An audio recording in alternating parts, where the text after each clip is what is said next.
A very good evening to Miss Lucinda and my fellow friends. Today our group will be presenting about the Lacanian psychoanalysis where we will be exploring about the symbolic, the imaginary and the real. Now I'll be introducing my group members. My name is Tanya and I'll be presenting along with Igat and Nadra. Now I'll be introducing Lacan. Jacques Lacan is a French psychoanalyst and psychiatrist. He was born in 1901 and passed away in 1981.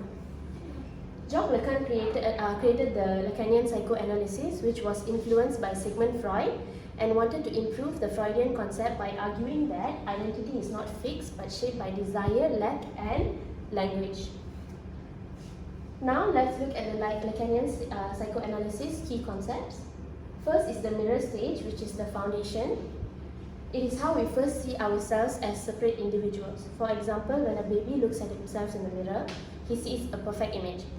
Next, we have the three registers, which is the real, the imaginary, and the symbolic.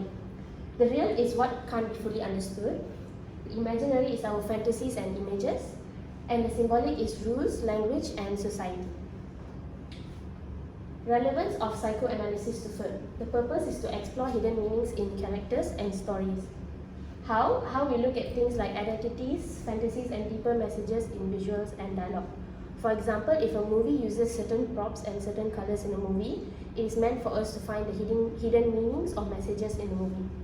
Why? It helps us understand characters and why they act the way they do. For example, if a character wears red and is always angry, we can kind of conclude the character's intentions throughout the whole movie. Next. Now I'll be giving you a short summary of the movie Pan's Labyrinth. Basically what happens is Ophelia moves to a new home with her mom and her mean stepdad.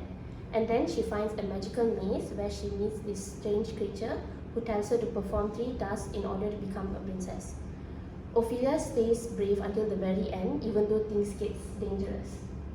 Next, let's look at the main themes of the movie Pan's Labyrinth. Fantasy versus reality. The movie shows us a magical fantasy world, while it also shows us the scary real world. Rebellion and obedience. While some may follow the rules, some may stand up when it's wrong. Sacrifice and choice. In order to be brave, you have to sacrifice something when you want to help someone. That's all from me. Next, I'll be passing it on to Ika. Thank you, Tanya, for passing the floor to me. And before I actually start with the three registers, the mirror stage, all those complex theories by Lacan, I want to actually give everyone here a guide on how to understand or how to begin to understand those three registers. And to do that, I want to cite Slavoj Zizek on his book, How to Read Lacan, published in 2006. Here he deconstructs a game of chess into 3 separate parts: the looks, the moves, and the environment. Starting with the looks, it is to purely look at the game of chess for its design and aesthetics. You are ignoring all the skill set, those rules that bind chess to make a game of chess as it is. Now, by doing so, you can easily imagine these pieces, the board, being used in another game. The pieces itself can be used as an avatar for Snake and Ladders, for Monopoly, or for any other board games for the fact. And the board is not something that is necessarily tied to chess, but it is something that can be used in a game of checkers as well. And the moves is something totally 180 of this. It is something that is only exists in a game of chess. You cannot take out the rules or the skill sets that make chess what it is to another board game. Now, the environment, however, is something unpredictable, something unforeseeable, something you yourself cannot control. It is something that players cannot foresee. Examples of this is the type of chair you're sitting on, what you had for lunch, the player's intelligence, the type of table you're playing on, anything and everything that can influence a game of chess. And by understanding all these 3 key concepts about chess, you can draw similarities to the 3 registers. The looks being the imaginary, the moves being the symbolic, and the environment being the real. And for these 3 registers to coexist, it needs to have a solid foundation, a foundation that allows it to coexist. And that foundation is Lacan's mirror stage. The moment an infant faces himself in a mirror, this is not self-realization, it is preparation. This may be a bit vague, a bit confusing, I understand. But to truly understand Lacan's mirror stage, you have to begin, or you have to look where it begins. When the baby faces himself in the mirror, he does not see himself, but he sees a perfected version of himself. He sees an image where he portrays an ego to it. And the ego he portrays is not of his fragmented self. Now, going to the fragmented, we as human beings are somewhat broken, fragmented. We are made up of many different emotions that we ourselves don't understand. But that image in the mirror, that ideal self, does not have these burdens. It purely exists as a perfected image of the infant. And that infant idolizes this perfect image up to that he becomes, or the image becomes, his ideal I. This starts a lifelong quest to achieve that image, that perfected, glorious self, something that he will never ever achieve. We as human beings are never perfect. What is it a preparation for though? It is a preparation for us to enter a working society, something that I will touch a bit on later. And this leads me to the examples in Pan's Labyrinth, where we can start on the right here when Ophelia reads a storybook that happens in the beginning of the movie itself. She narrates a story that is very similar to her own. The key difference though between this story and her life is that she herself is not a princess. And because of that, she feels insignificant. She idolizes that princess. The more close the story resembles hers, the higher chance she has to idolize someone, and that someone being the princess. And throughout the whole movie, she strives to become that princess. And in the end, does she succeed? Now that is up for debate. Here though, we have misrecognition or reconnaissance. In this scene, the Ophelia shows the movie's depiction of an insect, a traditional image of a fairy. Now, because of Ophelia's influence, the movie's depiction of a fairy, sorry, I think just now I said insect, the movie's depiction of a fairy proceeds to take up the image of a traditional looking fairy, all because of Ophelia's influence. This ties back to our parental figures, where they influence their infants to recognize themselves in the mirror, and their influence will perpetuate the creation of the ideal I and perpetuate the lifelong quest. Now, all of this leads me to our first register. Mirror stage wasn't our first register, it was the foundation. Our first register is the imaginary. To imagine perception, to judge at its face value, despite it being called the imaginary, it is very realistic. Now, to understand this, we have to go back to when the infant example. Before he learns language, before he learns the rules of the society, he will judge everything he sees by his eyes and its face value. He does not know what symbolism means, he does not know what the rules of the world mean. And this ties back to us looking at people, or us thinking about people, where we think what other people think of us, where we imagine their thoughts on us, what other people think of us and what other people think of them, so on and so forth. And because of this, we are never truly seen. I'm going back to the fact that we are fragmented people. However wishful we want the other person to see us, to see our fragmented self, to see who we really are, it will never happen. People will only see us as the image we portray ourselves to be.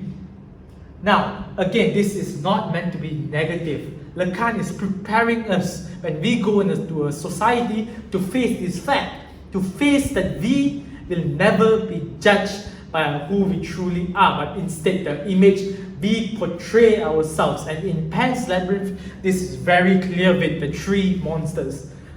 The frog, next slide please. The frog, the pale man, and the faun. The frog and the pale man was met with disgusted reaction with repulsiveness. And she herself outright kills one of these creatures. She invades their home and she kills one of them. To these creatures, to the frog and the pale man, she is but an intruder. But to Ophelia, she is a princess trying to save her mother. The Faun, however, it is something different. He appears manipulative. And it is a fact that we can feel early on, but we never truly pinpoint his manipulative nature except for the end of the movie. And Ophelia looks up to this creature as a guardian. And all of this is because she judged every creature here at its face value, as the image they portray themselves to be. And this leads me to the second register, the symbolic, arguably the easiest one to understand. It is essentially what governs us or what guides us to live in a society. Examples of this can be norms, language, rules, authority, our parents' instruction to us, anything that will guide us or lead us in a society. And this is something very obvious throughout Pan's Labyrinth, where we have the authority figure, her stepfather. The village is governed by him, arguably something, or he seems more abusive. But can you really blame him? Is there anyone else in that village who appears to be or to have some leadership skills? Maybe to him, that abusive nature is somewhat of a skill set for him to lead, but this has many arguable results. And then here we have Ophelia's book. The Faun gives her a book for her to follow at the beginning of the movie when she first meets the Faun. And throughout the movie, she follows this book to be the Faun's princess, or she herself to transform into a princess. And when she doesn't follow the rules in the book to the T, you can tell that negative stuff happens. I'm not going to go too in depth about it. But essentially, I want to rephrase this again, this is a preparation for us to basically become a cog in the wheel in the system, to follow the rules that society has laid out for us. Again, this is not negative. Lacan is simply preparing us to function properly in a society. And when you don't follow the rules, well, in Ophelia's case, she got chased by that pale man. And we have our last register, which is the real, something that I won't be explaining about, but instead my group member here will touch on it. Thank you, Igat. So right now I will be continuing on with the real. Now Lacan describes the real as the traumatic and unspeakable truth that lies beyond what Igat said earlier, the symbolic and imaginary structures. So it usually represents raw and unprocessed experiences that connects with either pain or death. Now, the real also disrupts our attempts to make sense of the real world. Now let me show you how this applies to Pan's Labyrinth. The first scene being the faun's existence. Now this scene itself raises a very critical question. Was the faun real, or was it just a figment of Ophelia's imagination? Now the ambiguity in this question itself already represents the real, where certainty collapses. Now, moving on, I'm going to be showing you guys a scene. In this scene, you can see Ophelia talking to the faun, but as the captain approaches her in the labyrinth, it appears that she is talking to no one. From his perspective, the faun does not exist. Now this forces us, the audience, to come to the unsettling realization that the faun and the fantasy world was just Ophelia's imagination. It was not a reality. And this mirrors Lacan's notion that the real cannot be fully reconciled or understood with the imaginary or the symbolic orders. Now, here's a question I want to ask all of you. If the faun's existence and the fantasy world wasn't real, does that then diminish Ophelia's quest? Or does it emphasize her need to create something in an oppressive world. Moving on to the next scene, which is Ophelia's death. Now, this scene was very sad, unfortunately, and during this scene, the captain, Ophelia's stepfather, shoots her. And with that, the fantasy world that she created in her head is destroyed alongside her. Now, this shows that the real always destroys the illusions and it grounds us in mortality. This scene is very meaningful because it forces us, the audience, to confront the brutality of post-Civil War in Spain. It strips away the safety that the fantasy world offered not just to Ophelia, but to us, the audience. Now, I'm going to be sharing with you guys some counter-arguments that we found regarding the film and the Lacan's theory. So, for example, blurring boundaries. Now, the film actually blurs the boundary between fantasy and the real. It shows that it isn't always separate. But Lacan, however, he views this as two separate orders. How does the fantasy world and the imaginary world collide, you might ask? For example, Ophelia's task helps her, has impact on her real life. For example, when she meets the frog and she retrieves the key, it shows that it ended up helping the rebels escape from the captain's custody.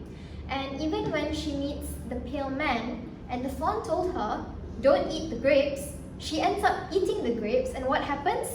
Her mother ends up dying, unfortunately. So this shows that the real and the imaginary were two things that intertwine with one another instead of it being an entirely separate escape. Moving on to agency in the imaginary. Now, Lacan views the imaginary as a space of illusion, as a space of passivity. However, Pan's Labyrinth shows Ophelia exercising agency in her imaginary world. For example, when the fawn gives her a knife and tells her to harm her brother, she refuses. Now this shows courage, this shows strength and resistance. So it shows that Ophelia uses the imaginary world where she is empowered to take control that she unfortunately does not have in the real world. Lastly, we have alternative interpretation. Now, instead of seeing fantasy as just an avoidance, it can be seen as a coping mechanism for the trauma that Ophelia faced. For example, when she moves into this new world where she meets her stepfather for the first time, she doesn't know this place. Her freedom gets taken away from her. She's alone in this world, especially when she had to navigate when her mother died. She had no one left, just her and the imaginary world.